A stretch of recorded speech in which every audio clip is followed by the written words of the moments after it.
it's Maria Rodriguez, Pine City Commissioner for District 3. And it's Robin Bartleman, State Representative for District 103, and we are proud Democrats. We're excited to start off a Canvas event today. We are going to be registering new voters. We're going to be assuring people have vote-by-mail ballots and register for vote-by-mail. Voters, we're going to be assuring people have vote-by-mail ballots and register for vote-by-mail. Voters, we're going to be assuring people have vote-by-mail ballots. We're going to be assuring people have vote-by-mail ballot and making sure that everybody knows about all of our great candidates here in Broward and especially in the Pines and Miramar area. We definitely want to get people excited and engaged because we're going to turn Florida blue this election cycle. Exactly.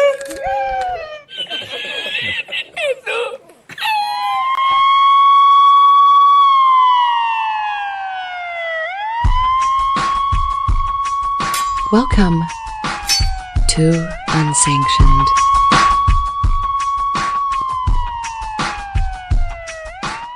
We're here in Winter Garden supporting Ron Mueller. He's up for re-election on Tuesday. If you live in Winter Garden District 2, please make sure to go out and vote. Tuesday from 7 a.m. to 7 p.m. We, Democratic Party, is supporting Ron Mueller for re-election. Thank you very much. And it's great to be out here with everyone canvassing and supporting you today. I've been that independent voice here in Winter Garden for the last 3 years. I've worked to build a better Winter Garden with prosperity and family focus, and I look forward to your support in re-election on April 16th. So make sure to vote on Tuesday.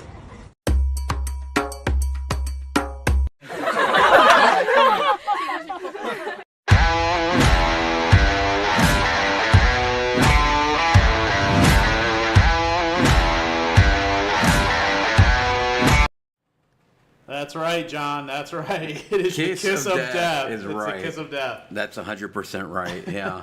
Welcome to another episode of Unsanctioned Florida. This is episode 13. Let's go over the headlines before we get into the show. So this week, Dems, as you guys just saw, we're desperate for some friends. They're putting up billboards just to get people to participate. Super thirsty. DeSantis signed school chaplain bill into law. That happened today right here in our backyard. A judge says that he's against the science. We'll talk about that. GOP names executive director as Riley gets help. The RLC, the Republican Liberty Caucus, endorses in the Senate race, Florida Senate race. First trans candidate in Florida House. We've seen these crazies all over the country win seats, and now one is fighting for a seat here in Florida. Donald's is leading the poll for governor.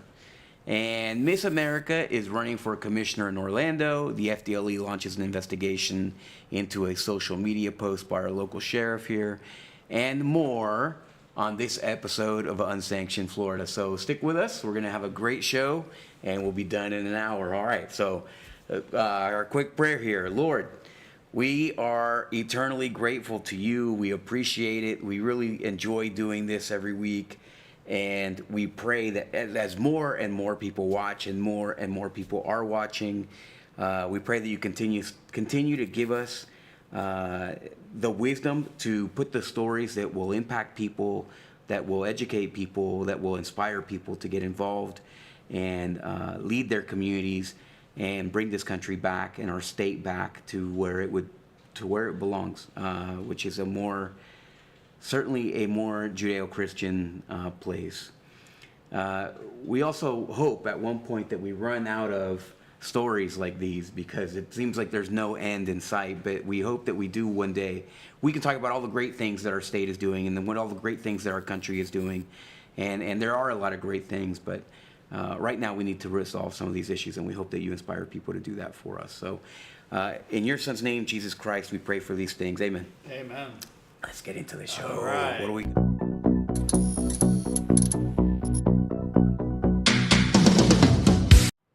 All right, state of Florida, John. We're going to start off with what happened just recently. We just saw some of these videos. They are so desperate, John. They truly are. They're so desperate, all right, that they're putting up billboard signs to recruit candidates, John. Who does that? I can't believe it. I mean, hey, will you please be associated with us just a little bit? You don't have to just please somebody be my friend. I mean, this is bad. This is bad. If your party's any good, then the last thing that you need to do is put up a billboard saying to be part of our party, and that's essentially what this is. We know it says you want to run for office, but that's not what they mean. What they mean is be a part of the Democratic Party, right? Because they're hemorrhaging. Yeah, I mean, right? we saw those desperate videos that they put out. They were at the beginning of the show. It's just unbelievable to me. But let's watch this video. It kind of explains their thought process behind this. 5:30. These billboards are popping up around Seminole County. Florida Democrats are turning to these billboards to try and get people to run for office. There are dozens of races all across the state where Republicans are running unchallenged. Fox 35's Randy Hildreth is joining us live this evening. So, Randy, what's the thought behind these billboards? So I'm here right off of State Road 434. One of the digital billboards is right behind me. This is live TV. This is a cycling ad, but it'll go up at this billboard right behind me. And the idea is that when folks are moving through this high traffic area, stopped at the red light, they'll see the board and be inspired to run. If you were thinking about running for office, Seminole County Democrats say this is your sign. Literally. There are leaders out there who may not realize, and this may be the sign they need. The Florida Democratic Party just launched a targeted candidate recruitment campaign this week.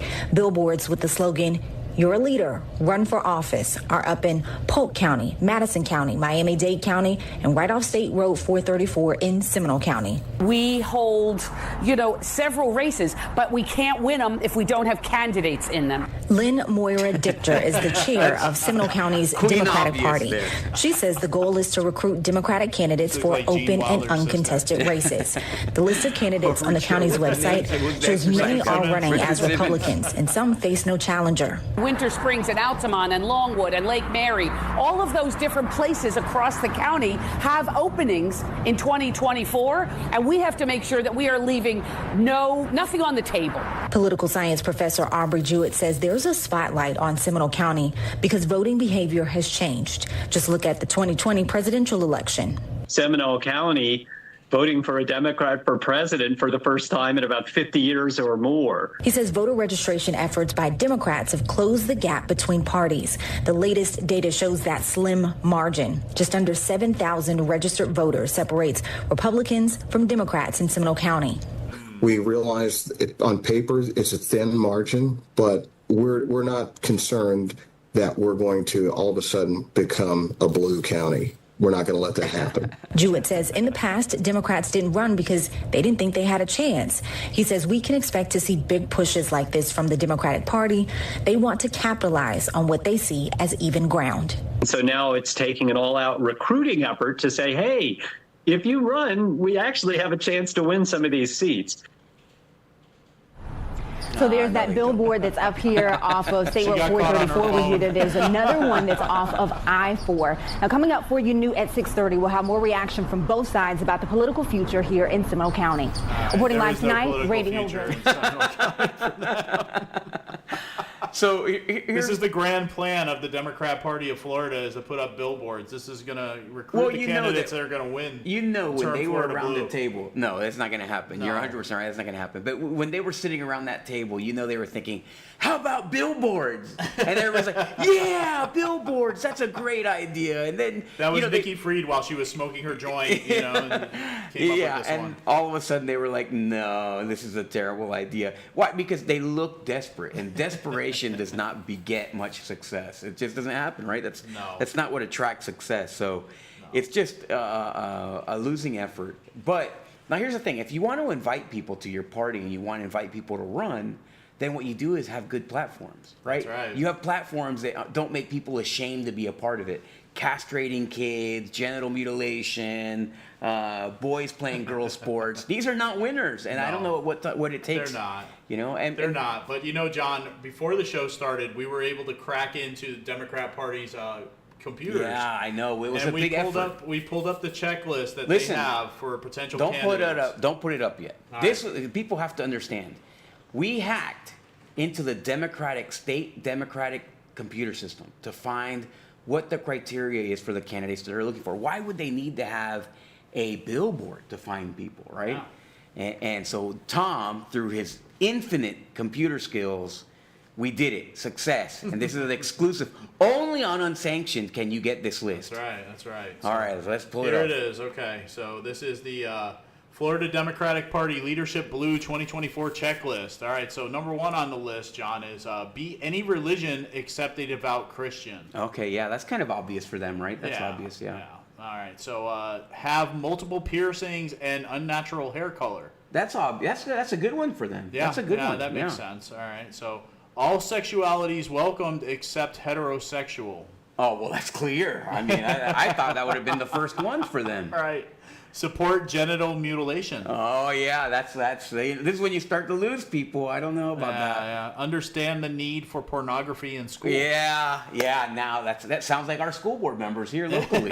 Yes, they get it. Yeah, they get it. Must support DEI economy. Yeah, well, I mean, that's a Biden right there. You got to support Biden's. Well, that's the other thing. That's the next one. Must support Joe Biden's reelection. Oh, well, that doesn't leave anybody left. That's the problem. Yeah. Nobody wants to do that. You must believe that Trump is pure evil. Oh, yeah. They do that. I mean, it's an illness. Yeah, they all do that. It's science. Must believe drugs are okay for recreation. Sure. Yeah. You got to be high to believe everything else on this list. Yeah.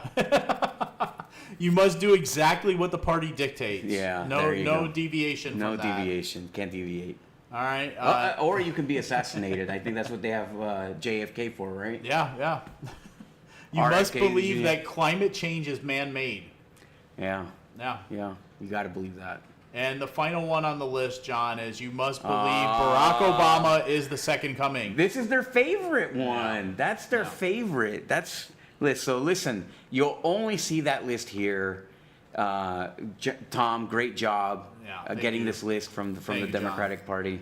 It was pretty tough, and from what I learned, this is if you want to receive max campaign donations. Like, they will accept you otherwise because they're so desperate right now, they'll take anybody. But if you want to receive max donations, you must meet every criteria on that list. Yeah. So. And the funny thing is, when we pulled the list down, when he cracked the code and he got onto the list from the Democratic Party, it was actually in Chinese first, and he had to interpret it. He had to translate it. So he translated it from Chinese, and then we posted it. Yeah. So. Well, I don't know. Good luck with that, Democrats. I'm not so sure that's the best way. Skills. Skills, yeah. Skills. All right, so like we were talking about earlier, Governor DeSantis was here in Kissimmee, John, and he signed 2 bills to help enhance Florida students' school experience. And we'll talk a little bit about that and what happened. This is a little bit of video from the governor. We were both there. Yeah, we were both there. I brought my mom too. Hi, Mom, if you're watching. We did not want to play the video because the governor went on for quite a bit, but we'll just kind of talk about, the first bill that he brought up was House Bill 1317. This bill allows school districts to bring patriotic organizations to speak to students and encourage their participation and involvement in school extracurricular activities. That's one thing that's really missing, John. And he brought this up was that, kids are coming home from school and they're just getting straight on electronics. So this is a good thing. He named Boys and Girls Scouts. He named Big Brother and Big Sister, Little League Baseball, Future Farmers of America as some of these organizations. The second bill he talked about was House Bill 931, which establishes a statewide chaplain program. School districts and charter schools have the authority to allow volunteer chaplains to be on campus to provide additional counseling and support to students.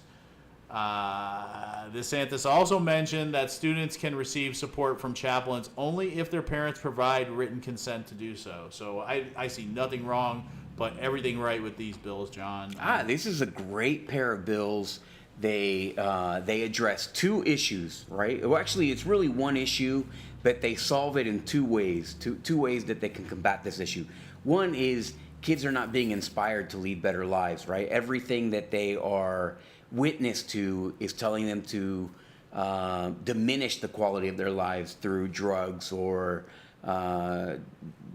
just being the stars of a rap video, essentially, right? Like that's the lifestyle that they want to live. And so this brings chaplains, it brings faith back into school, and it authorized them. It's not forcing anyone, it authorized them. And he also said that he wasn't going to tolerate the BS like from Satanists and whatever, right? Like they were going to do that. So that was a good thing. No Satanists, you're not a real religion, no matter what you say.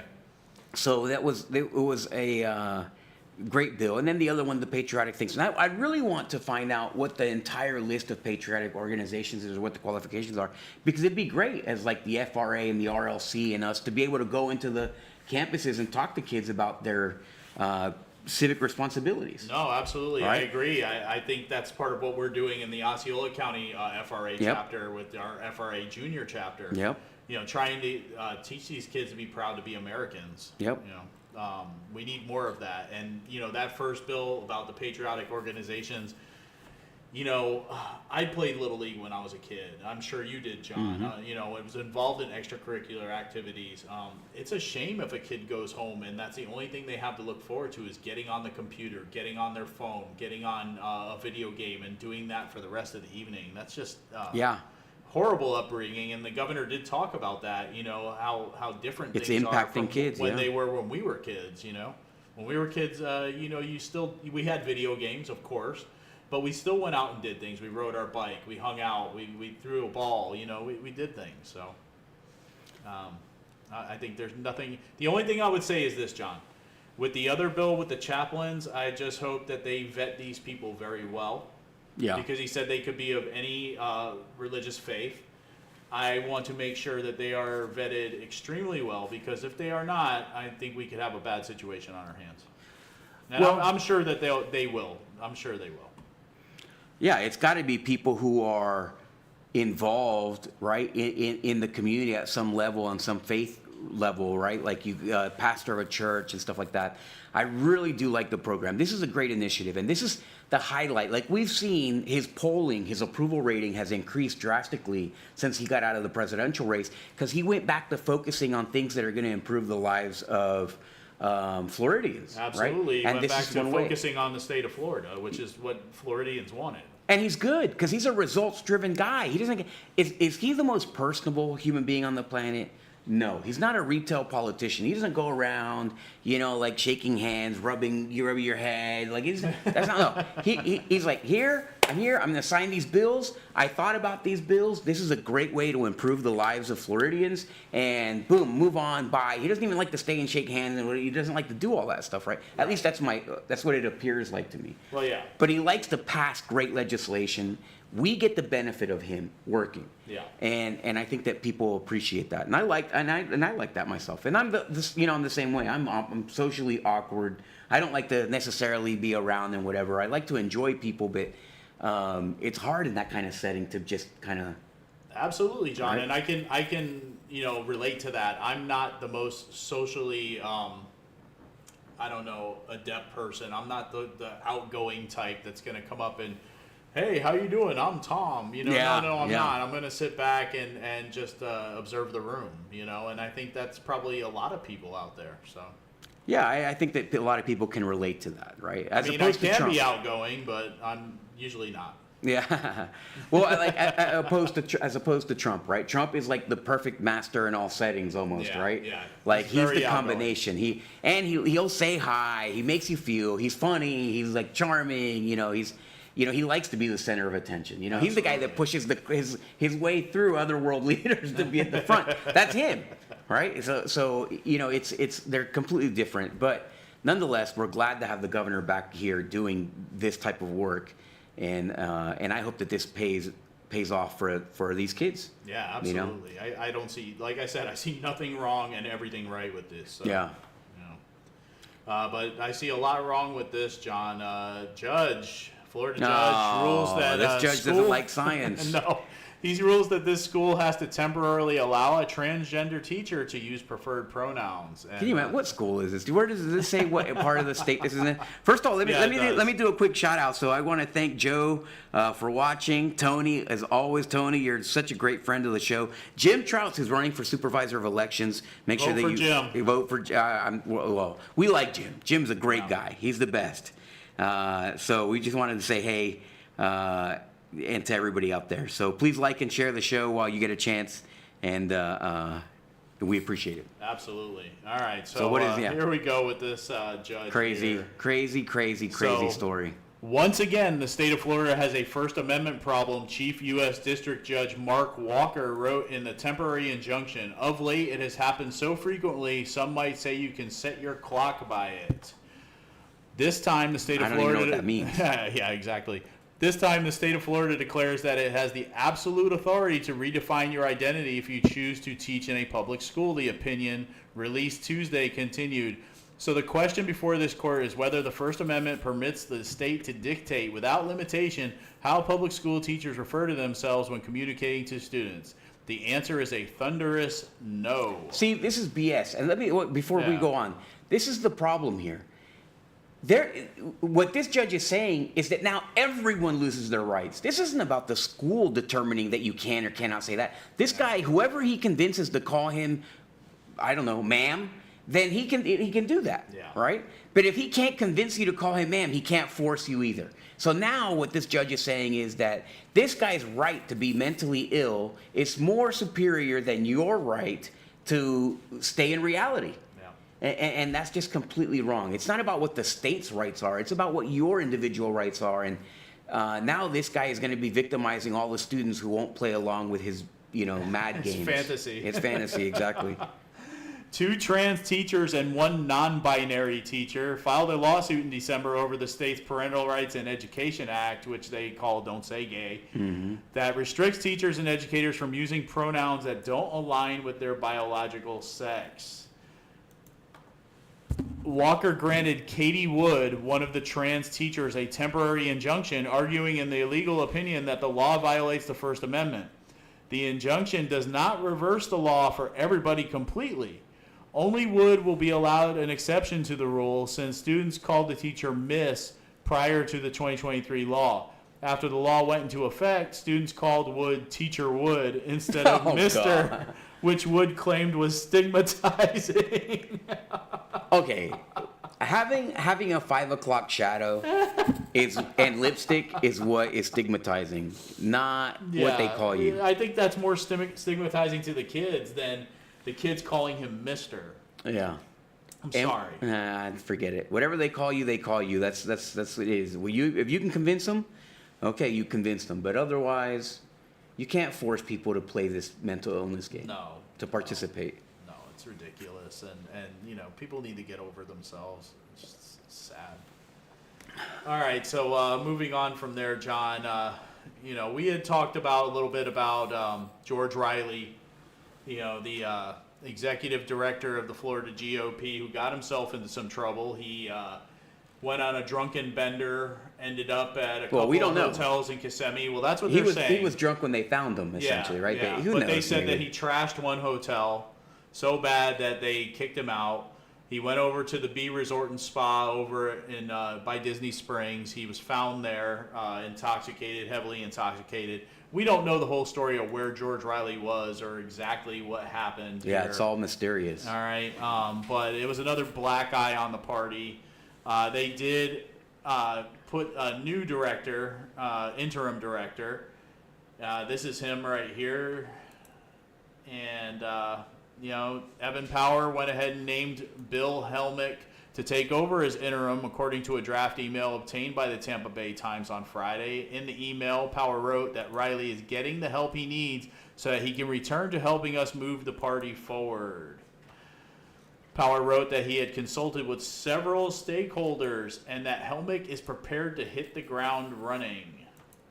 So a little bit about him. Helmick began his career with the Republican Party of Florida in 1997 and in the 2000s was chief of staff for the Florida House Majority Office for 2 legislative sessions and director of House campaigns in 2006. He founded Helmick Consulting Incorporated, a legislative consulting firm, 20 years ago. I'm sorry. I'm going to go back to what Chairman Power said about bringing Mr. Riley back, John, and I don't think that's a good thing. I think the party has already had one black eye on it from the Zieglers and what happened with them. Now we have, this drunken escapade that happened with Mr. Riley. I think that these people don't need to be back. I understand the man has issues. He has problems. I'm glad he's seeking help. But this is just going to be more fodder for the Democrats as they try to rebuild themselves and battle back against the Republican Party. Yeah. Well, I know George Riley, and as I told you before the show, he's a good guy. He's a nice guy. He's a very smart guy. He's very, he's not a politician, so to speak. He's more like an operations guy. At least that was my impression, and a good operations guy.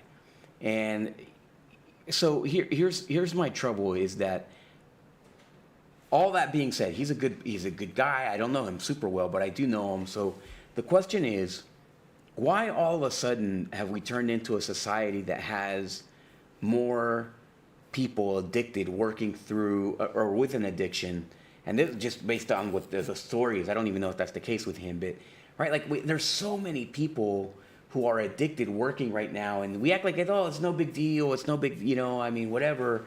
They're worried about stigmatizing this guy who has a 5 o'clock shadow and wears lipstick, but they, they're worried about that. Yeah, Right. You're crazy. You're supposed to have a stigma. Yeah. Right? Absolutely. And now this guy, is the same thing with drug addiction. Well, drug addiction has a stigma as well, and it has a stigma for good reason. It means that for some reason, somehow, there was like a malfunction in your decision making. Yes. And here's the thing, but that's not the burden for everyone to bear. And especially with the party. Yeah. If we're going to be the party of the moral high ground, which is easy when you're fighting Democrats. Yeah. Right? It's easy to be the moral high ground, and you fumble. Yeah. I mean, you gotta. Maybe that should be the first question when you get a job at the party. Do you cheat on your spouse? Are you addicted to anything? Like those things got to be like. And I'm not saying that he cheated on his spouse. I'm just saying in general. Right, we have these things. Are you a sexual deviant? Are you what is it that you do in your off time? Are we going to catch you doing any of this crazy stuff? Yes. And if the answer is not, of course not, on all of those things, then the party is not the right job for you, no matter how much you like politics. Yeah. And I'm not even saying kick him out of the party. Right, of course. I'm not saying that. What I'm saying is he should not be brought back as the executive director. That's it. You know what I mean? You blew it. So I don't know. Keep the new guy in there. See how he does.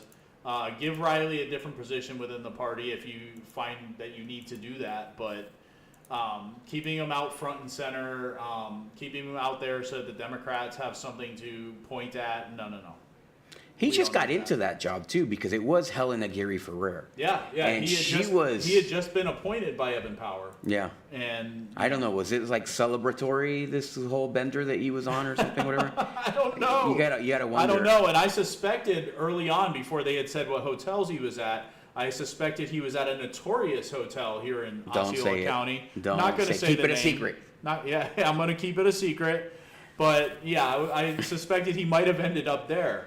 That didn't end up being the case as far as we know. And it's just because Osceola, this place is infamous in Osceola. That's the only reason that we're making that reference. Yeah. So people in Osceola are going to know exactly what we're talking about. Besides, there's a lot of politicians who spend time there, from what I understand. Absolutely. And I'll say this, I understand that they want to bring Riley back, but I can point to another former state representative who got busted doing something he shouldn't have been doing. He did go away. Well, no, he didn't really go away. He stepped down from his position. He didn't go back to that position. He just went to a more nefarious position and does more nefarious things. I mean, here's the thing. The people at his job, though, our impression is that he's got like a stay-at-home job where he doesn't have to report. It's just a gift, right? It's just a gift. It's not a job that he has any real duties. No. And the people who have to tolerate him in that job would prefer for him to be gone, not to come to work. Yeah. So what does that say about you when that's the situation? Well, moving on from there, John, the RLC has gone ahead and made an endorsement in the Florida U.S. Senate primary. This is the primary between Keith Gross and Rick Scott. John, do you know which way they went? I do know which way they went. All right. So, they went ahead with Keith Gross. They said they proudly endorsed Keith Gross. They posted that in groups, and what did they have to say? This is the quote from the post. "We cannot make America great again unless we make America free again. President Trump needs unapologetic conservative outsiders like me in the U.S. Senate in 2024 if we hope to defeat the radical agenda our nation faces. The RLC has endorsed and elected numerous bold conservative fighters in the past. Now they're supporting me and my mission to defeat the Washington Uniparty and stand up for freedom."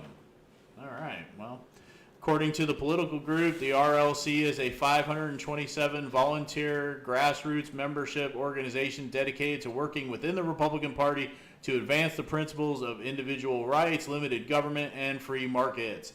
In the endorsement of the Republican challenger, they also attacked Rick Scott's record. Keith Gross is a principled liberty warrior. He'll fight big government and defend our constitutional rights. He's running to replace an establishment senator with an atrocious record. Let's go.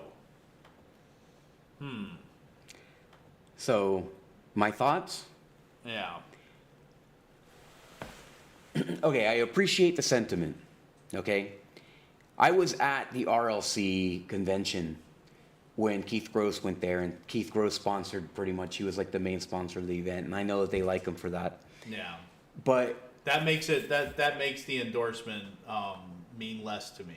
Does it? I mean, honestly, well, it does. yeah. When I hear that he sponsored their event, yeah. Yeah. Well, here's my thoughts. It's number one, at that convention, Keith, and this is what stuck in my mind. He said that he was willing to spend whatever amount that he needed to win that race.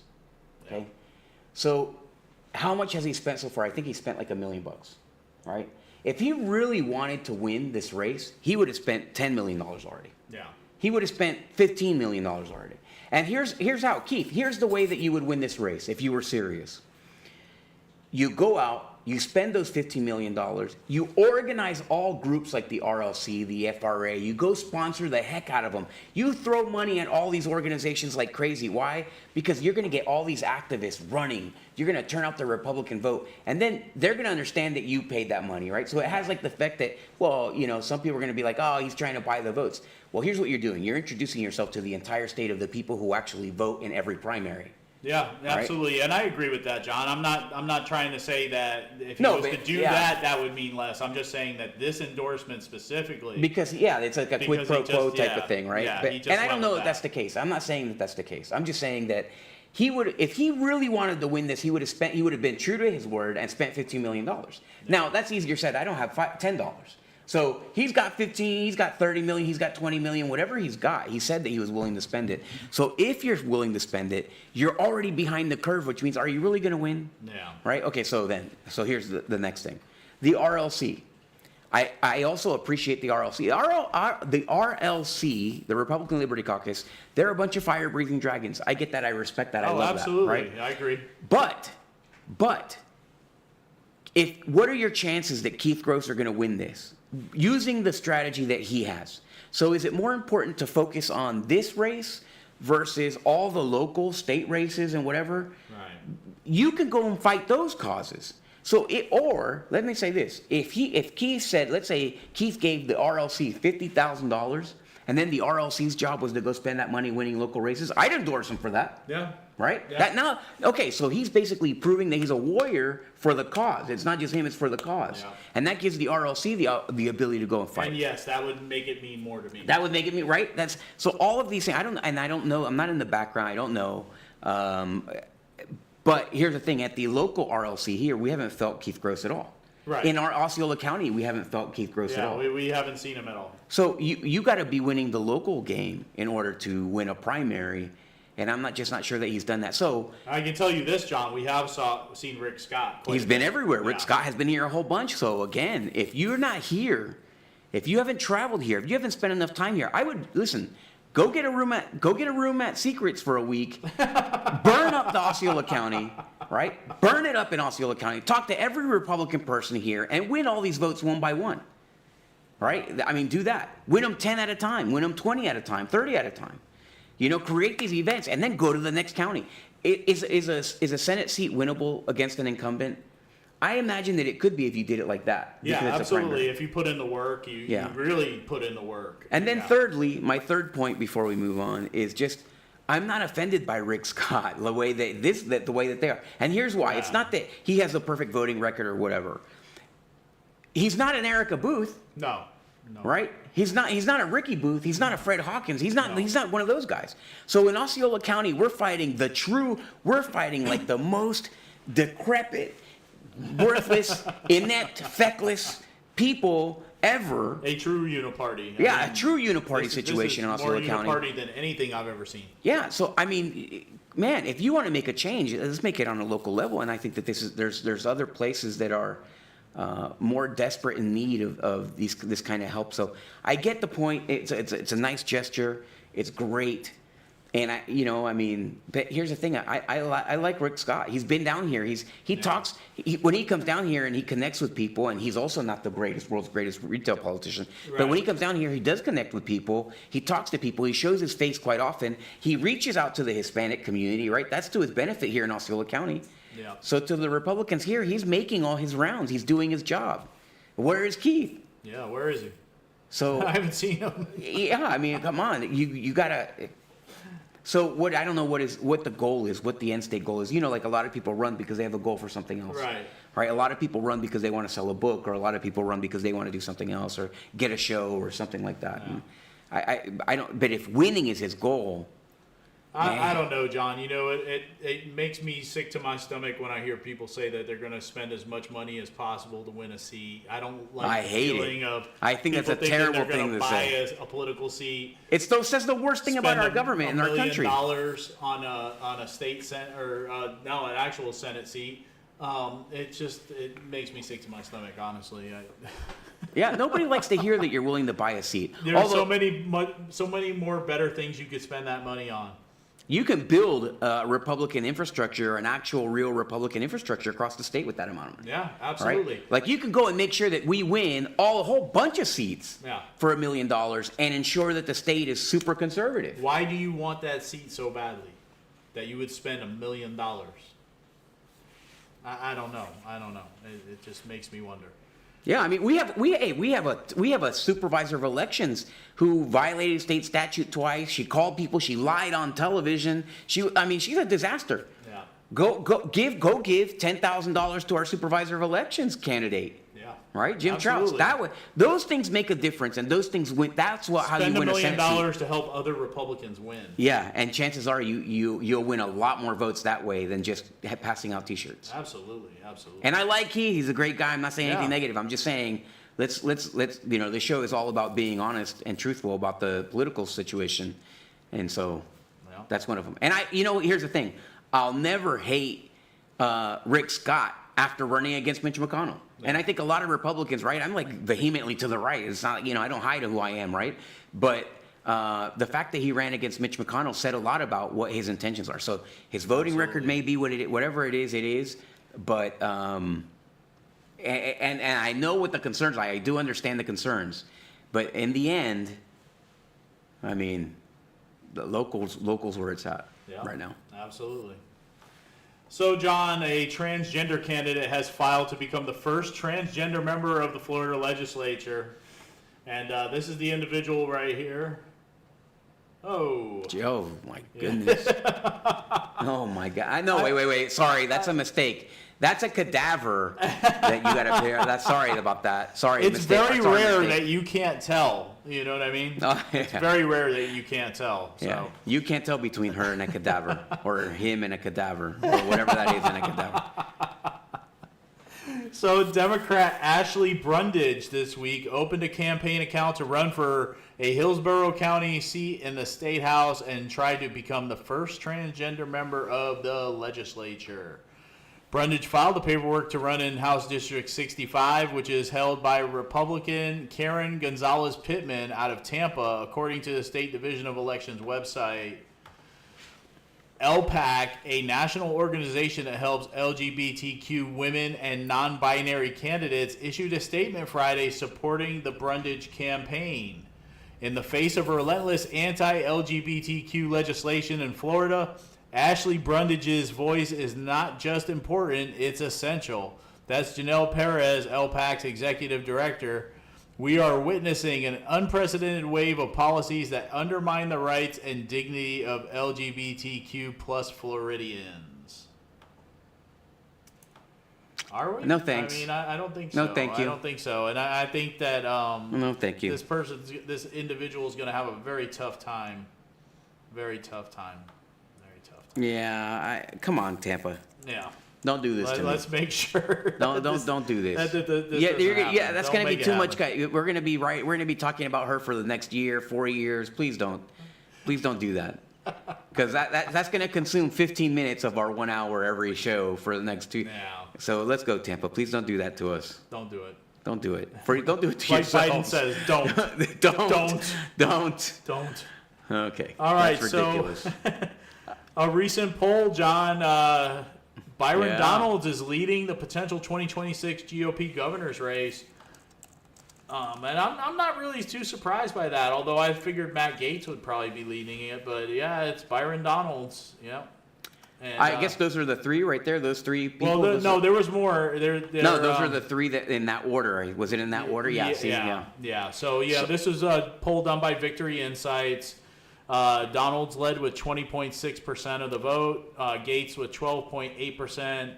5.0% for Waltz, 2.9% for Petronis. They even threw in Wilton Simpson at 2.1%.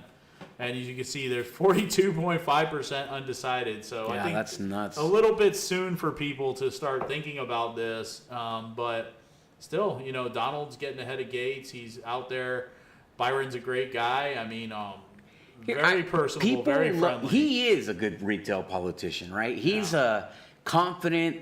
He's like a guy who you imagine you'll get along with everybody, right? Yeah. If you're in a room of a whole bunch of scientists, he'll go in there and that room will be his as well, right? If you go into a place where you're just like in a bar drinking beer, shooting pool, he'll go in there and he'll be comfortable in there. That's the impression that he gives off, right? So he's comfortable anywhere. That's a really good he's funny character. He can be funny. Yeah, he has great speaking voice. He speaks to people on their level. Yeah. I think he's a great guy. And he's a great Republican, right? And he's also a redemption story. I think that a lot of people can appreciate. I always love to see redemption stories. I'm a redemption story myself. So, I think that he's a good guy, of course. And those top two people are the top two people that people throughout the party locally are talking about. It doesn't matter who we speak to, where we go. Those top two contenders, they have 30% of the vote, more than 30% of the vote. No. And there's a reason. Number one, because they're big Trump supporters, right? Number two, they're both dynamic. And I would say that outspoken, yeah. Byron Donalds is strong because of his outspoken nature, his personality. Yeah. And Don Gaetz is up there because of his policy. Right? Yeah. So you have those two things weighing, right? And personality is always more sexy than policy for most people. Although Matt Gaetz is very outspoken, he's a fighter too. So they're both outspoken fighters. I mean like personality in terms of like right? Like being friendly with people. So and not that Matt Gaetz is not, but he's got Byron has a very dynamic personality. Yeah. So Matt Gaetz reminds me of the lawyer you don't want to go up against, whereas Byron Donalds is the friend you don't want to piss off. You know what I mean? Yeah, but two great guys. I think that look, if you go back to the list. Yeah. Let's see. So I don't know who's Waltz. I don't know. Man, I'm ashamed of myself for not knowing who Waltz is. I don't know. This poll might have been taken in South Florida, and maybe that's where Waltz comes from. But Jimmy Petronis, 2.9%. That's actually a pretty high number when you're going up against these two monsters. Yeah. Right? And I think that Jimmy Petronis, that number is going to climb and climb and climb and climb. And you're looking already at the potential thing there. Simpson. And I think we've heard, and we know why Simpson's name is on here. I think we've heard the rumors and heard the things about money going to Simpson, and they're looking at pushing him for governor. I'll tell you what, I'm not in favor of Simpson. I don't know him. No. Right? I've never met him, but I'm not in favor of him. And the reason is his connections. Absolutely. We know that if he were to win, the establishment, at least in Osceola County, I don't know if that's throughout the state, but the establishment in Osceola County would be just completely, it would be a boost to their credibility. It would be a boost to their influence. It would be a huge supporting factor for the establishment here in Osceola County. That's absolutely not what we want, right? We've been working so hard for so long now, several years, to be a buffer against the establishment, be an anti-establishment show, an anti-establishment team, him and I and all of the organizations here in Osceola County. So to have somebody, but just by winning an election, come in and just change that dynamic and make the establishment dominant again is the absolute worst thing that could happen here to us locally. Absolutely. So that's you know, and if Wilton Simpson was to leave his Commissioner of Agriculture job, that would open it up for a certain somebody who wants that as their dream job. Ricky Bobby. Yeah. I'll say Ricky Bobby. He wants to be agricultural commissioner so bad that I don't know. He might even put away his obsession with sheep for it. So, you know, that would be a huge boost to the establishment, and that's who you're going to see supporting the commissioner is that. So he may be great. He may be the best agriculture commissioner in the world. He may be phenomenal, but here, at least in Osceola County, his friends have damaged his reputation. Absolutely. All right, so getting closer to home, John. Former Miss America enters the race for the Orlando Commission seat that the governor just opened up. Here's the video. 10 people are now in the race to replace suspended City Commissioner Regina Hill. Yeah. With qualifying set to end next Tuesday, more people could jump into this race. West 2 News political reporter Greg Fox was in one Orlando neighborhood today as a former Miss America said she's ready to be judged again, this time by voters. And I know that I have a voice and I have the influence to make it happen. Erica Dunlap told this crowd in the neighborhood where she grew up that she's ready to serve the residents of District 5. The seat is vacant since the governor suspended City Commissioner Regina Hill following her arrest on felony charges of fraud and exploitation of a 96-year-old woman.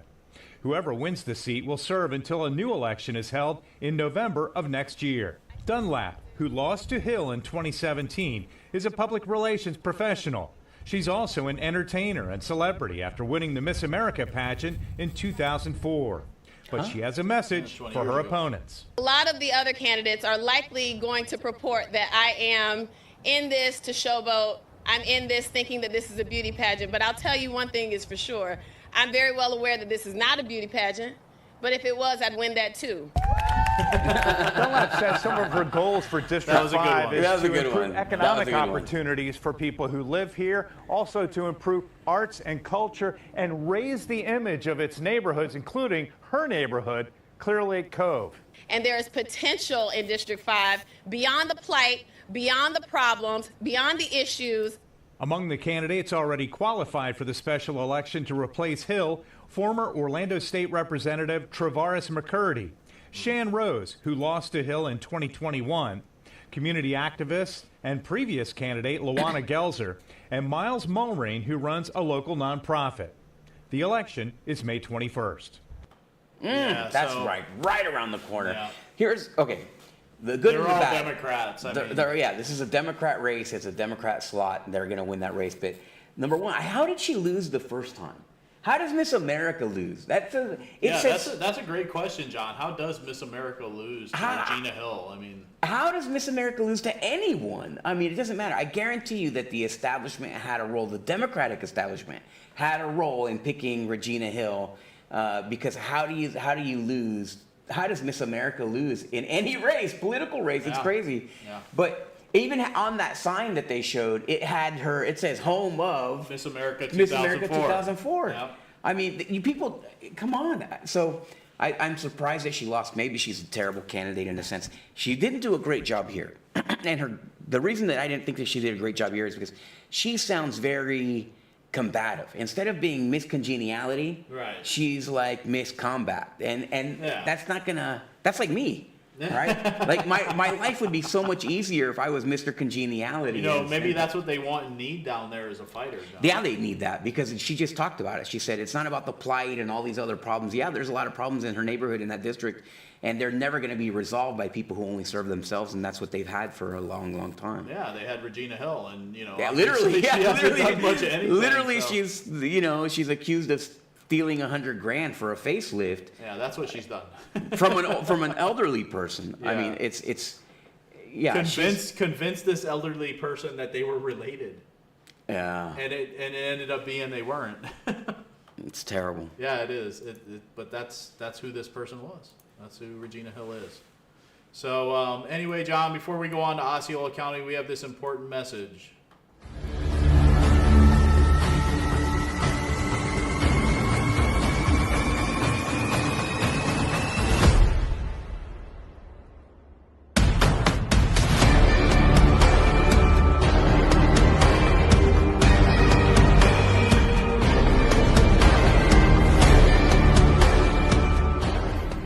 Come on, guys.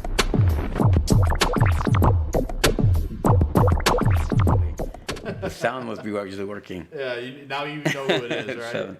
Yeah. All right. Mom, we need those guesses. Who is Little Osceola? Yeah. Somebody has to know. Somebody has to know. Somebody's got to know. Listen carefully. Listen carefully. So what do we got? What's first? All right. So the FDLE, John, has launched an investigation into the Osceola County Sheriff over posts of a picture of a body that ended up on social media, John. And, we can watch this video. It's not looking too good. 9 investigates what's next after the sheriff claimed the picture wasn't of a missing 13-year-old's body in a wooded area. Osceola County Sheriff Marcos Lopez shared that picture of what appeared to be Madeline Soto's body on his personal Instagram account. Good evening. I'm Darlene Jones. I'm Martha Sagowski. We told you the picture was sent out the morning after her body was found. It was taken down a short time later. Channel 9 investigative reporter Shannon Butler has been following this case closely. She's joining us live right now tonight. And Shannon, you found out FDLE is now investigating what happened with the picture. Yeah, we don't know how long it will be before FDLE finish that as investigation or what, if any, charges could come from what appears to be a mistake. But we do know people have been interviewed, including the people who found Madeline's body. The sheriff's office told Channel 9 it was an accidental post on Instagram, but then told our partners at WDBO that it was not the body of Madeline Soto in that picture, just an area of interest where the body was found, calling the claims that it was Madeline a political stunt.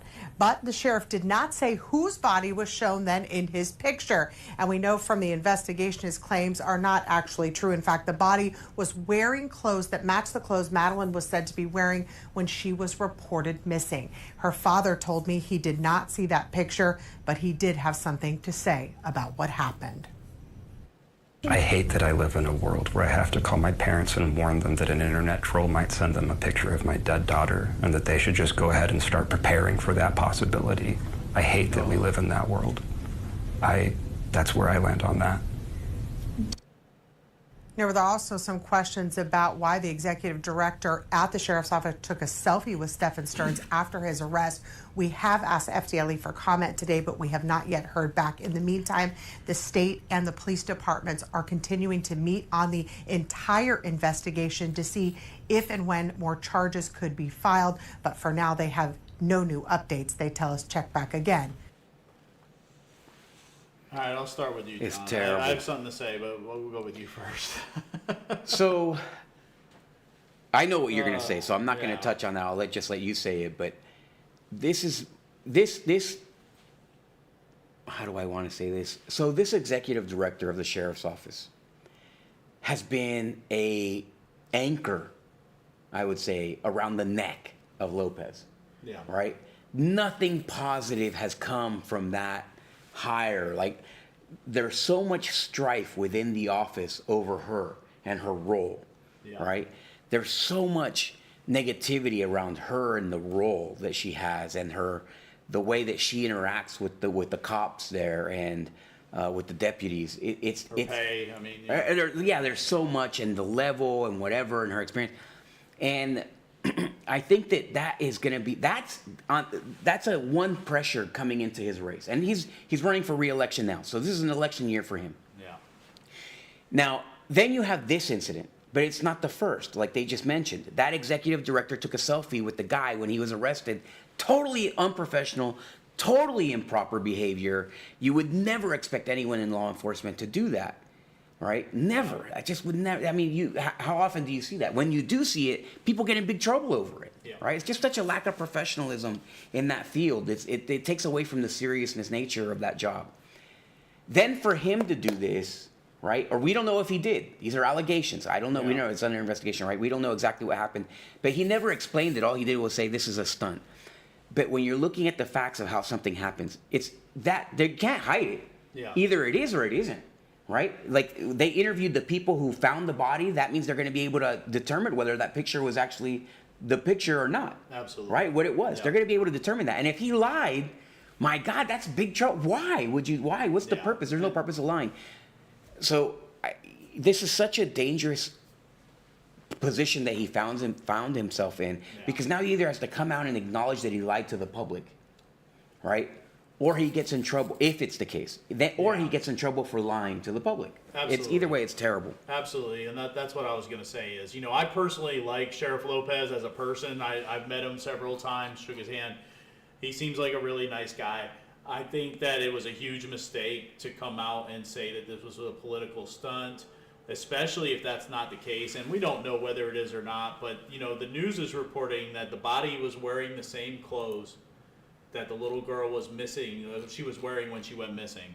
So to come out and say this is a political stunt, I think that's a huge mistake. I think, especially if that's not the case, it's just so bad in so many different ways. I think that Sheriff Lopez has been really great at marketing himself and the Sheriff's Department. They have been, I mean, I used to see them all the time in my social media feeds. They've done a great job. And I think, you know, you talked about the communications director or whatever her title is. I think that she has gotten caught up in this marketing way too much. I think that's how this happened with this picture. She's essentially a PR person, right? And so this is a PR. So it would be legitimate if she was like a PIO, right? But to be the executive director without any law, I don't know what her experience is, but the assumption is that. But she's a PIO, but she's operating as the boss there, right? Like they have a nickname for her. They call her the Sharifa. And that's really ugly. That's ugly. I don't say that even to joke. Like, I'm sorry. It just sounded funny. No, and it is, right? It's a joke. Yeah. But it's different if somebody calls me Jonna or something like that on the school board. The school board is not nearly as serious as the sheriff's department. Right? Like you have a little bit more leniency in terms of being a clown in these other elected positions. In fact, almost all of our elected officials are clowns. Yeah. But you have the sheriff, and you expect seriousness out of that office. Absolutely, and I think all of us want the best that we can get from our sheriff. We want to get behind our sheriff, make sure, you know, that they're successful in their job and their work. You know, and I don't want to see anything bad befall Marcos Lopez. Like I said, I like him, but this is a huge mistake. It's a huge error. I think that if it was a picture of the girl, I think that an admission and a sincere apology, it might not have fixed things, but it would ended up a lot better than if this turns out to be a lie, and that does turn out to be that girl. And then so absolutely, an admission would be a better response, and that just tells that she's also not even a good PR person, right? Or she would have said, "Listen, we need to get ahead of this," right? If this is the case, we're assuming, and if this is the case, then you get ahead of it. You make the admission, you make the mea culpa, you talk to the family, you understand that, you know, whatever it is, you explain the process, but. Who knows why? We don't know all the details. It could have been his personal phone. He's not supposed to have that picture on his personal phone anyways, et cetera, right. All kinds of different things. But let me take a moment just to say, hey to everybody. So Jim is watching. We got Tony watching. I think I already did some of this with some of you guys. We like to, Vanessa, you're watching. Thank you. Rachel, thank you for watching. You know, the chat, there's so much chat activity that we can't, like I see it all combined, and there's too much, so have not been able to keep up and read it all. So Carlos, thank you for watching. There's a couple of users there. Thurman, thank you. You're always watching. Appreciate you watching. So I just wanted to say that. Yeah, absolutely. And like I said, you know, we want good things for our sheriff. We want our sheriff to be successful. It's just terrible, this whole situation, and it could have some very serious repercussions. Yeah, absolutely. I mean, the sheriff, right? It's one of those. The sheriff is one of those jobs where it doesn't matter what party they are, it doesn't matter how much you like them, and it's not a personal thing. You want the sheriff to do a good job. Yeah. So you know, other elected officials, it's like you can expect the good out of them, right? Like you can, like, and what I don't mean like expect the good out of that person. I mean, your expectations are so low that you have expected them to be bad and they're bad, Yeah, right? exactly. So like you expect the good out of them, right? Like, and so, but with the sheriff, a position like sheriff, a position like judge, you expect these people to be good at their job and to be honorable and everything and not to make these kinds of mistakes. Yeah, absolutely. All right, so John, the chickens have come home to roost. Oh, Osceola, boy. Choo, Osceola choo. County is raising the Sunrail fares as the state shifts the cost of the system to the counties. Now, John, I know that many people, when they were building Sunrail, they were bringing it online. People warned about that this was going to happen, and sure enough, here it is. Yeah, I mean, that was the deal. That the state was going to pay, and then the county would take over and paying, and now they want to raise the fare so that the county can pay for it. Listen, the county just spent $8 million sending kids to college for free, right? Which is always, to me, that's a bad idea. I can explain I can spend 100 hours explaining why it's a bad idea what they've done. But the intention of it is even worse. Regardless, those things, now, Osceola has been operating as if they're flush with cash. They got so much cash. Ad valorem has increased so much. They're making so much money. They're spending. Brandon Arrington is spending who knows how much money giving trees away for his election. So he buys them with tax dollars. Then he gives them away for an election event. Literally, this is happening. I'll tell you what. We have the flyer. It's a campaign event. It's a campaign. It's essentially that's a campaign event. He's trading trees for votes. Okay, and then he goes and he trades away the fees for adopting dogs for votes. Everything that he does is for votes. Right, because he's desperate to stay in power. Yeah, right, that's the only way that you keep the whole motion, the gig going.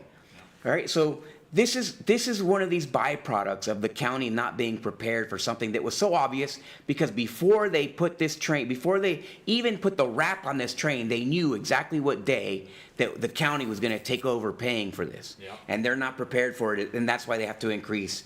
And they knew this was coming. They knew it was coming. They knew it was coming. So what? I bet you there's somebody really obnoxious that makes a statement on this. Oh well.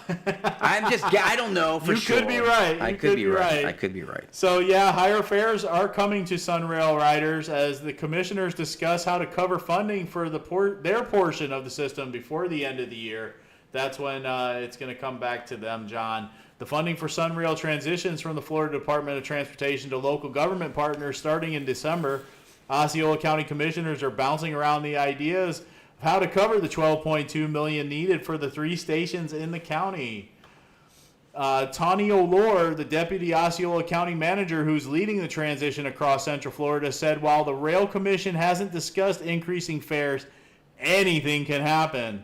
But increasing rates would have to be approved by the board. What do you think the likelihood of that is, John? 100%. Yeah.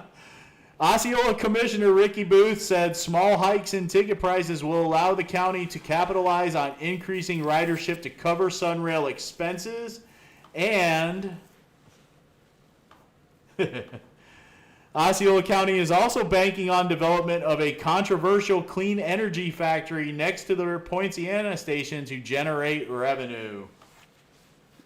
So there you go. And that statement from Ricky Booth. Yes, that's a toxic plant. That statement from Ricky Booth does not sound very conservative to me, John. No, he's not a conservative. That's always the mainstay of the county. The county's like, hey, squeeze more money out of the people. They're like the 15th century, 16th century, 17th century dukes and barons who they'll squeeze. Somebody has a little coin, they'll come in and they'll cut it in half for them, and so that they can take half.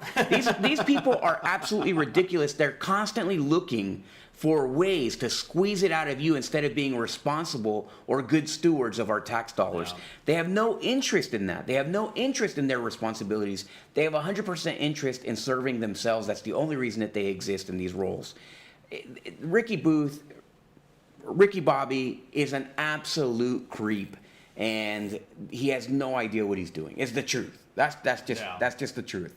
And nor does anyone else there. And they're all just looking ways to take advantage of the right. Instead of generating revenue and passing it back to the taxpayer in some way, right? If the ridership is increasing, they should be looking for a way to reduce the fare. and increase demand and then reduce the fare and everybody wins. But the way that they're doing it is they have to have their grubby little hands on it first, and then nothing ever gets back to you. No. So, they in the end, these are the worst people. The county commissioners are simply the worst. They're saying in the article, John, that ridership is up on the Sunrail. But personally, I don't believe that. I don't believe it for 1 minute. I get that there was a novelty to it when it first came online and people wanted to take the train for the novelty of riding on the train and going wherever the train goes. But, that ends pretty quickly.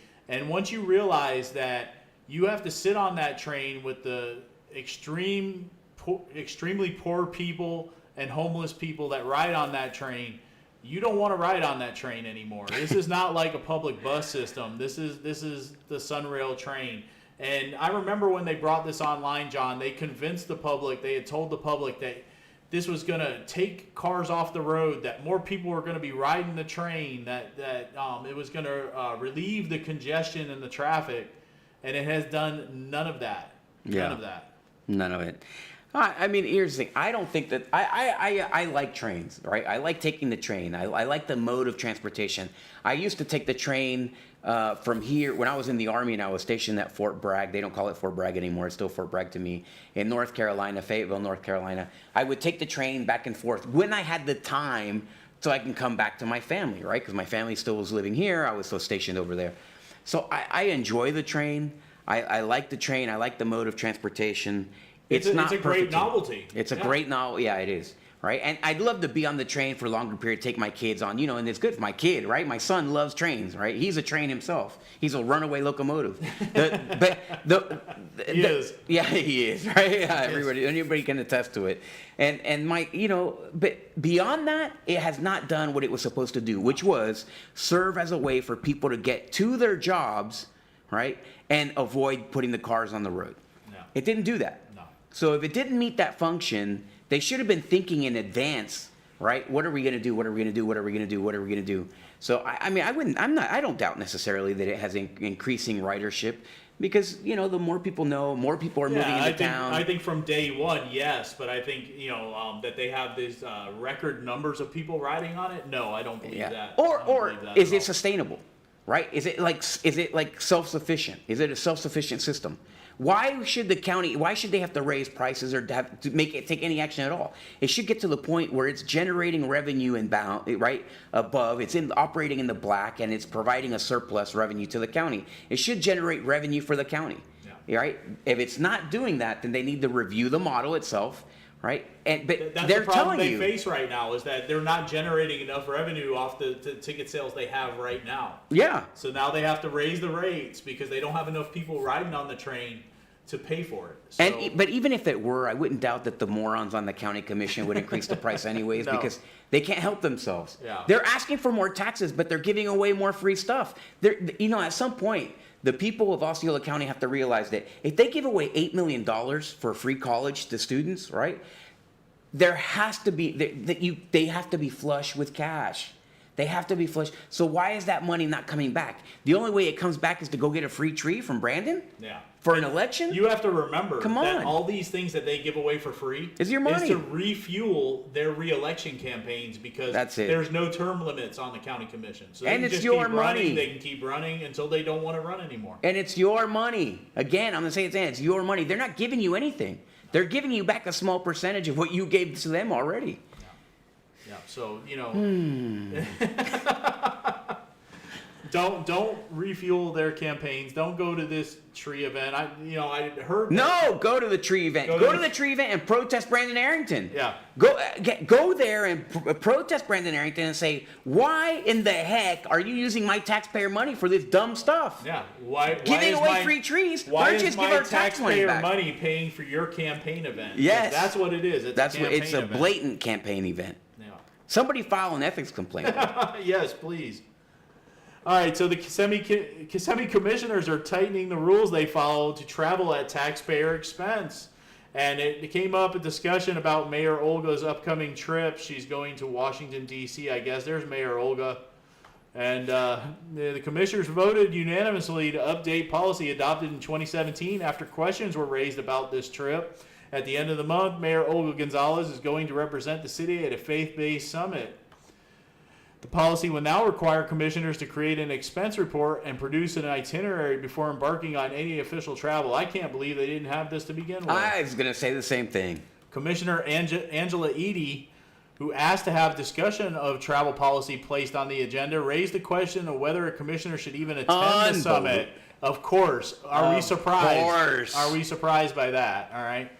Under most circumstances, someone from staff goes to advocate for us when we travel to something of that magnitude. That's what Edie said. City manager Mike Steigerwald said the city's lobbyist typically advocates for funding.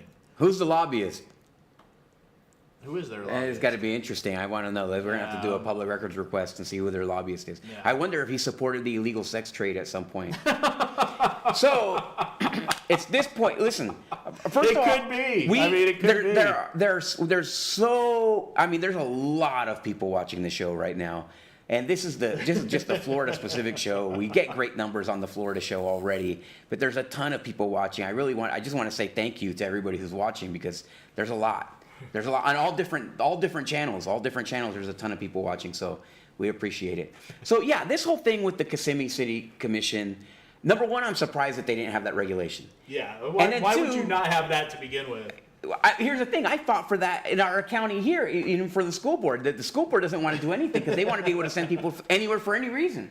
Right? Even if it's illegal. If you're going to send somebody to an illegal summit, right? They want you to go. They want to be able to send people. We just sent people for. So listen to this, and then I'll get back to Kissimmee, I promise. But Osceola County School Board, okay? There was a convention in Seattle for public relations people.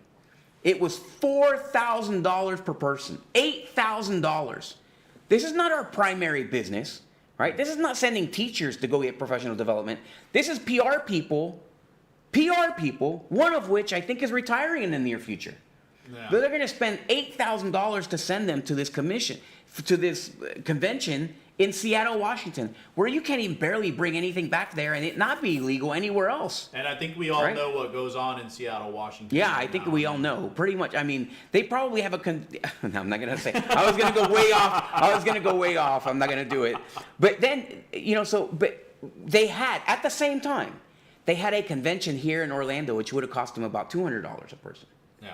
So they spent $8,000 instead of $200 so that they can send somebody on vacation to Seattle. There's no way that you can explain that to me. So me as a school board member, do I love for them to be able to go and vacation and everything? Yeah, it's nice. But if you have the alternative to spend $200 and save the taxpayer money, do you still spend the $8,000? No, you don't do that. No. As a steward of the tax money. It's an abuse. Well, of course, the county here, Osceola County, operates differently than everywhere else. And here for the city commission, the fact that they don't have that rule already is crazy. But it said in the story since 2017 they had that policy. Yeah. So why did it change in 2017 to not include that policy, not include that information? That's the question right there, John. That's a good question. And who knows how many trips they've taken all over the place. And the fact is, I'm saying that the fact is, but this is my impression. They don't like Mayor Olga. Yes. Right? They don't get along with Mayor Olga, so they're harassing her. She's going there to represent the city at a faith-based event. They're probably throwing a fit over it. That's exactly why Angela Eady raised objections. Yes. So that's what this is. This is a personal thing, and then it's also an anti-faith thing, right? Yeah. And that's the problem. And why should we even send somebody? Who the heck is you? What? Should we send somebody? Just as she asked that question, should we be sending somebody to this? That shows right there why she had a problem with it. Yeah, absolutely. So I think that what we should be doing, what they should all be doing, number one, they should have an itinerary. None of the things that they were proposing is offensive to me, but their intention was negative. Their intention was bad. And their intention is to hamstring any kind of connection. But they'll have a pride, like a transgender parade out there, right? Yes. Where they're swinging their stuff, their equipment all over the street, walking down the street in, leather thongs and stuff. That's okay. But God forbid you send the mayor to go say a prayer somewhere. Yeah. Come on. It shows hypocrisy. They're a bunch of hypocrites. A bunch of hypocrites. All right, John. So Osceola County went ahead and purchased Johnson University after the school announced closure. We have a video explaining this, John. Here it is. Somebody commented that the only thing... Officials with Osceola County say they're paying more than $28 million. Somebody commented that the only conservative thing about Ricky Booth is his conservative stance on helping conservatives. I just thought that was funny. For the Johnson University property. It sits behind Osceola Heritage Park and is in very close proximity to the school district and Neo City. The county will not only be acquiring its 41 acres, but also the 13 buildings on site. County officials say they plan on selling part of the property, about 5 or 6 acres, to the school district. But when we asked what the rest of the property would be used for, we were told there aren't many details to share, and that plans for the remainder of the property will be discussed with the Board of County Commissioners at a future date. A statement on Johnson University's website says in part, Johnson University acquired Florida Christian College I can't contain myself. I can't contain myself. They don't know what they're going to do with this property. How much did they pay for it? Yeah. How much did they pay for this? I think it was 12 million, was it? $12 million. They don't know what they're going to do. They're going to buy it just for the hell of it? Yeah. They have a plan. They're going to sell 5 acres to the school district. Okay, fine. The headquarters of the school district is next door to this. This is prime real estate. I think $12 million is a great deal. But they're going to buy this property. This is the most crazy thing. My brain hurts. They did not allow another university to come and take this place, right? They didn't allow anybody else. Companies could have come and bought this. It's a great location. It's a great property. So many uses. But the county comes in and buys it because they know that it's prime. And what's going to happen with this property? Mark my words, Nostradamus, right? The county is going to give this land away to one of their little buddies for practically nothing.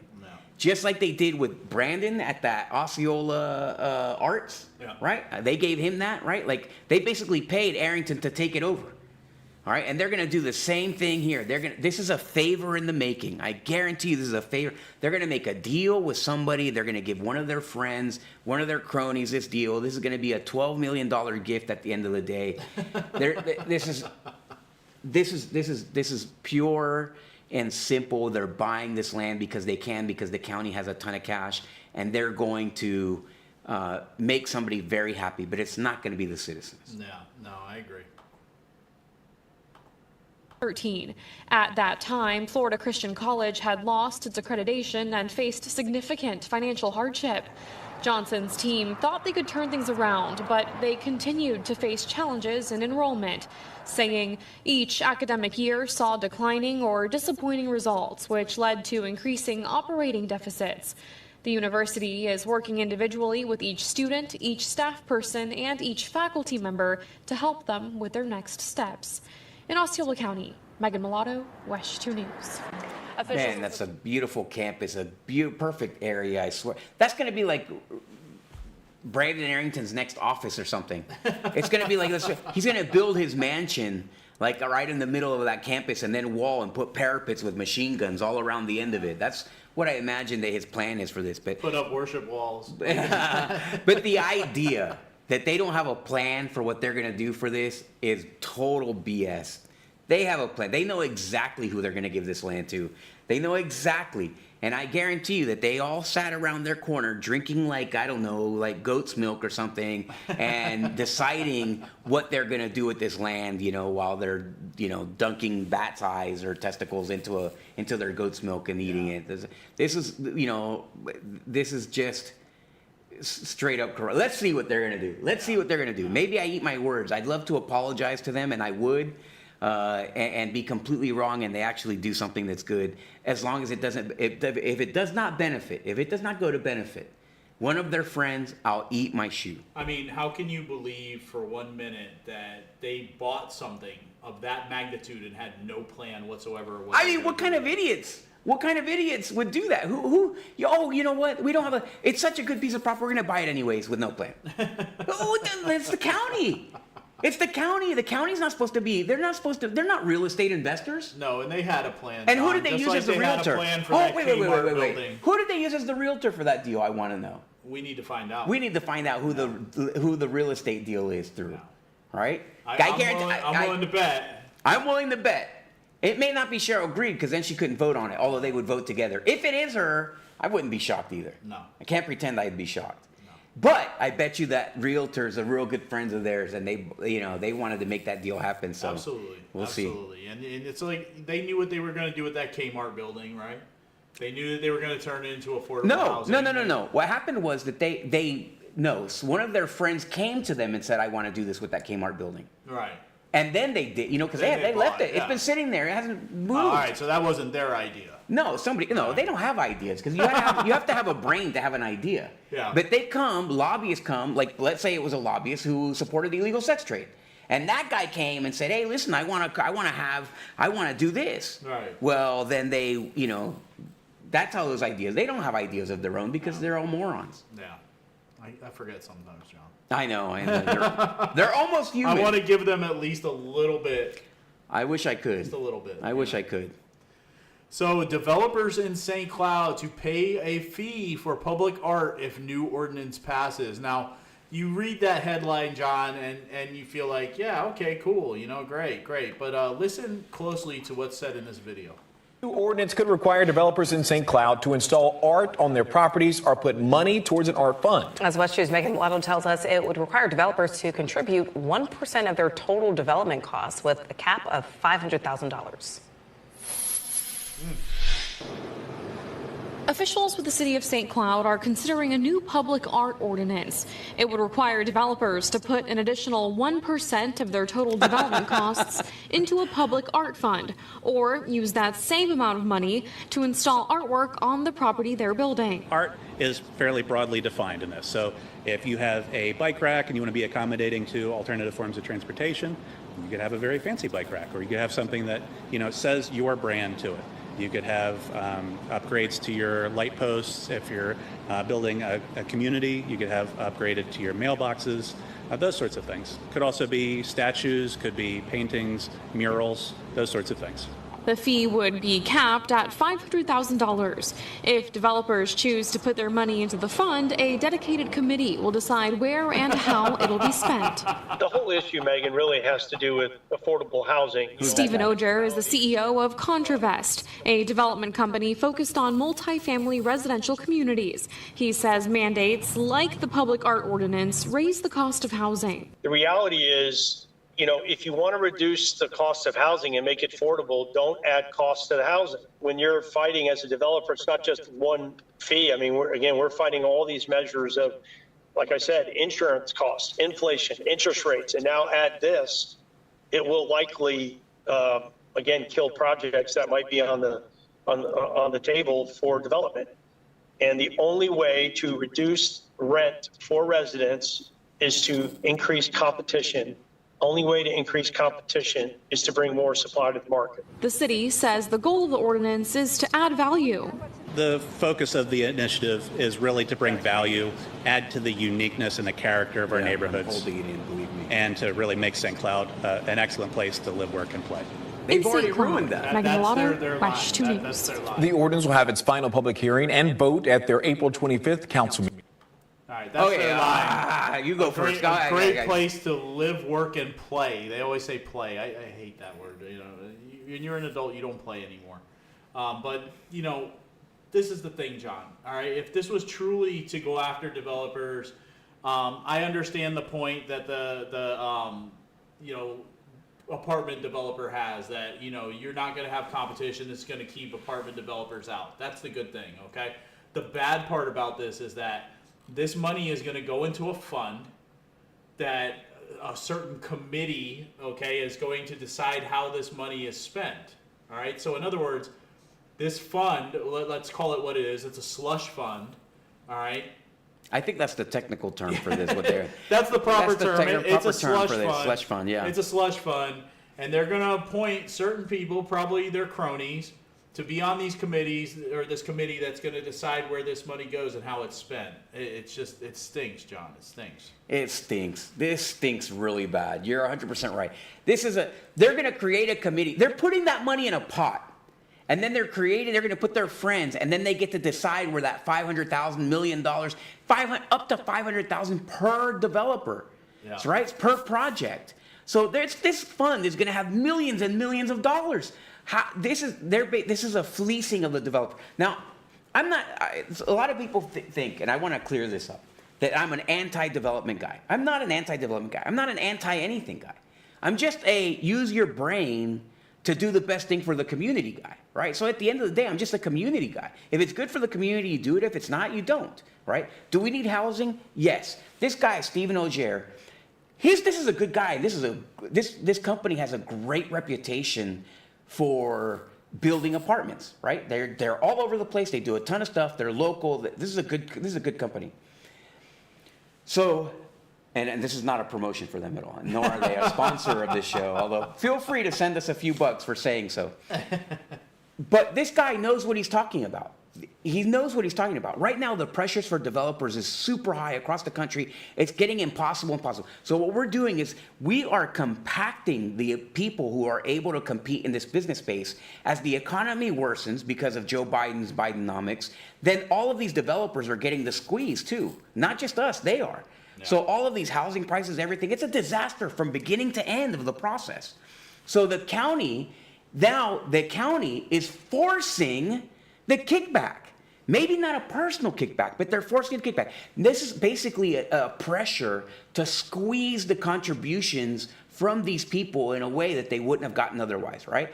Now the FDLE might be watching, right? The state they hear all of the complaints, people like Tom and I, people throughout the county complaining about how corrupt our county is. Let's say that the FDLE happens to be looking at our county. So, we can't be doing it the way that we used to. So what are we going to do? Let's create this group where we can spend money on projects the way we want, completely legal. We're going to create a commission. You get a lifetime appointment. It's going to be my daughter, your husband, your cousin. We graduated from high school together. All these people sit on this commission. They're going to spend millions and millions of dollars doing what they can. And the expenditure of those millions of dollars makes them influencing, right? They get to influence the city that way when they leave their offices still. So this is how corrupt politicians manage their business. It's a terrible idea. Osceola County already has the highest fees for development in the state. It's already the highest fees for development in the state. It's not doing us any favors to create higher fees as long as that money has to pass through a governmental agency, a municipality that has no idea how to manage it. It does not, you're not doing the community any favors. What you need to do is make it all transparent. Make the developers pay the money that they owe according to the dues that are on the books right now, right? Make them pay the money that they owe. They're already not doing that. They're not doing that. And if they were, then everything would be really, really, really expensive. The problem is the politicians that we have are siphoning off the resources of the county by being fools. Yeah. And we're all suffering the effects of it. We're all suffering the effects of it in Osceola County. So, I mean, there's no good answer. Do we need places to live? Yeah. Contravest builds apartments. We need houses that we can buy, right? We need apartments. We need rent. It's not the best case. Rent is not supposed to be a permanent lifestyle. Right? You're supposed to move into homeownership. And that's a whole nationwide. That's a subject matter for unsanctioned America. That's what they're doing, too, is that they're building these rental home communities, John, and they're all over St. Cloud right now. We have one being built out by Nova Road. There's one off Michigan Avenue. They're complete communities, developments that are all rental homes. You can never buy them. They're just there for rent. They're pushing people towards not owning anything anymore. It's really sad. I would rather see apartments than more of these rental home communities, to be honest with you. And the thing that really disgusts me about this whole thing is that slush fund, because that's the worst. And I'm sure I'm sure some of these answers will come at that April 25th city council meeting. But I have questions like, in the video, Andrew Sullivan says that, well, if they upgrade their mailboxes or upgrade the street lights, that'll take, Isn't that what the city's supposed to be doing to begin with? Isn't that where they get their tax base from? That's what you're supposed to be using the tax money that you get from. Yeah. Already. So now you're having the development do it. It makes me feel like there's some kind of economic disaster going on that we don't know about because the city ran out of money. Perhaps because they sold the only thing that generated income for the city. That's what I was about to say, John. Oh, sorry. I was about to say. Sorry. We didn't prepare that. I imagine this came up, that we have to offset the loss of money that we had from the water. So what are we going to do? And somebody cooked up this idea, for an art fee. No, it was not. It was not because, I mean, yeah, they might have been looking for extra money, but then they came up with the idea that they're going to give it to this commission to spend that money. This is total St. Cloud. This is, man, come on. Let's see how they vote for this fee. Yeah. I wish I could go to that. I have another event that's going on. Otherwise, I would go there and I would speak on this issue. And I hope that you, as residents of St. Cloud, you go and you speak on this issue. Don't allow them. It better be like by lottery, whoever sits on that, right? That's exactly what they should do, right? Make a commission of 15 people, and those 15 people it's pulled by lottery, right? Yeah. So it's random. If you are an eligible voter, American citizen, resident of St. Cloud, then you get entered into a lottery. They pull your name, and that's it. And that's the only way that you can ever trust a committee by one of these municipalities in Osceola County. Yeah, absolutely. Absolutely. And that's not a bad idea, right? Make it a lottery. All these committees should be made by lottery. If you're interested in serving, come in and fill your name. Then the problem is they would fill the same name like on 500,000 sheets of paper. They'd have a machine just like printing out your form over and over and over and over. You can't. There are some people. There are some crooks that are irredeemable. Yeah. And it's just Osceola County is full of them. Yeah, that's the truth. That's the truth. So yes, if you are able and available to go to that April 25th council meeting, ask those questions.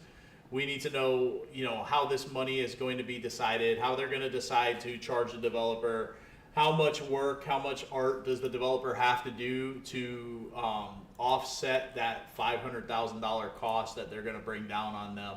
We're not friends of the developers. We're not saying that, we want developers to come in and develop all the rest of Osceola County, because that's the plan anyway. But okay, a couple of sorry, Tom. Go ahead. No, but we need those questions answered, because we do not want this city to have a slush fund. That's exactly what this is. Exactly. You're 100% right. You're 100% right. It's terrible. I just want to. Somebody said that commissioners could offset the increase with kickbacks from developers. The kickbacks that they get.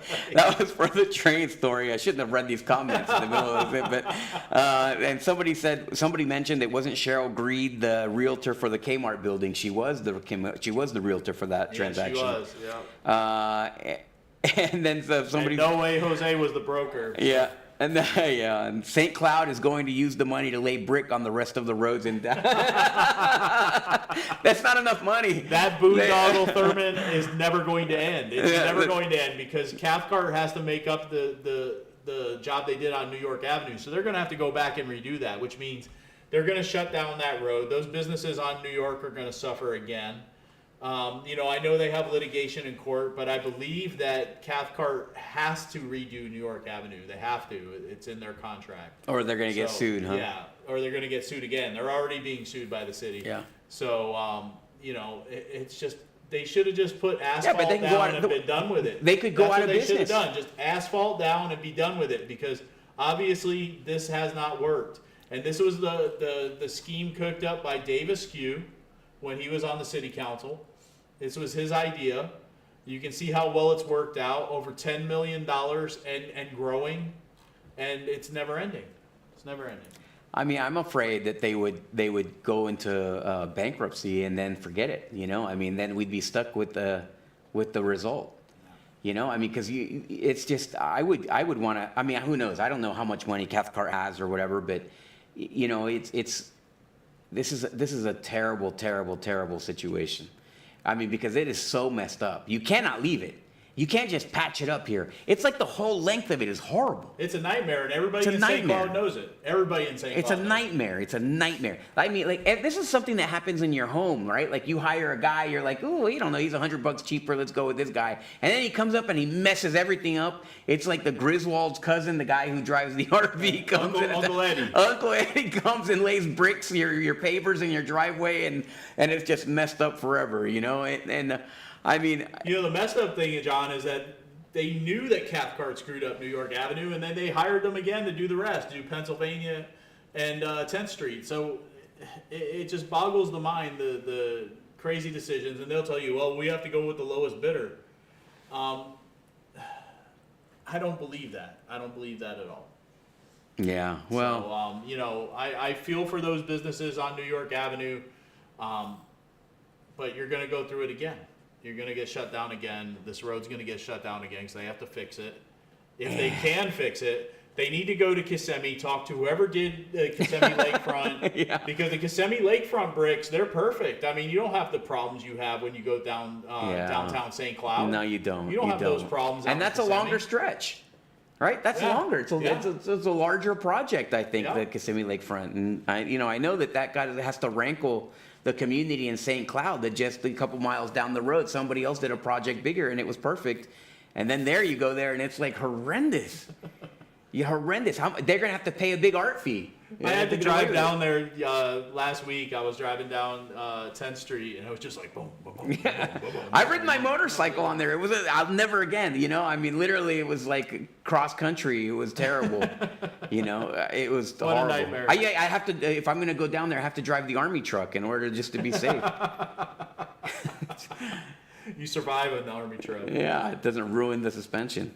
All right, John. So that was the last story of the show. We did go very long tonight. We went for an hour. We had and a 40 lot minutes, of stuff. but we had That's a very big Florida That's your show. fault. We had a very big Florida show tonight. Not really. All right. Well, we appreciate you watching. We had more people watching tonight, I think, than any other night that we've had.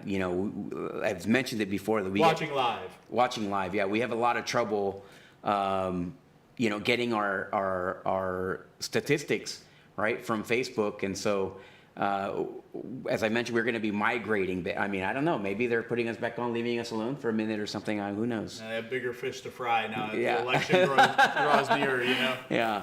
Well, we appreciate you very much. Thank you for watching. Please like and share. God bless you. Have a great night. We'll see you next week. Absolutely.